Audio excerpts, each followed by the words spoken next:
يا أيها الذين آمنوا صلوا عليه وسلموا تسليما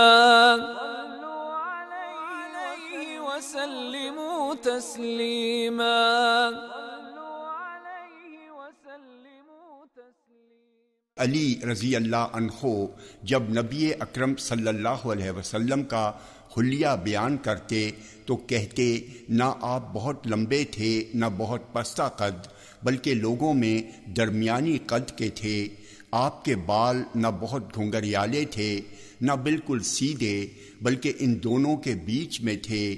نہ آپ بہت موٹے تھے اور نہ چہرہ بہت گول تھا، ہاں اس میں کچھ گولائی ضرور تھی۔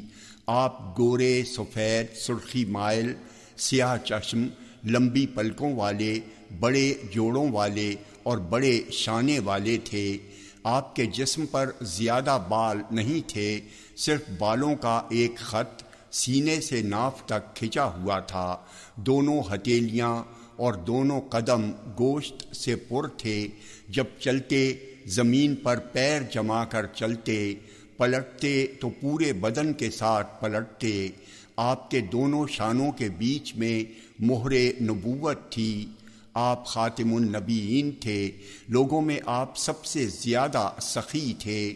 آپ کھلے دل کے تھے، یعنی آپ کا سینہ بغض و حسد سے آئینے کی مانند پاک و صاف ہوتا تھا، اور سب سے زیادہ سچ بولنے والے، نرم مزاج اور سب سے بہتر رہن سہن والے تھے۔ جو آپ کو یکایک دیکھتا ڈر جاتا، اور جو آپ کو جان اور سمجھ کر آپ سے گھل مل جاتا وہ آپ سے محبت کرنے لگتا۔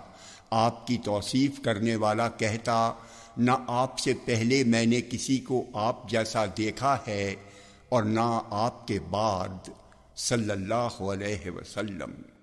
جامع ترمذی حدیث نمبر 3638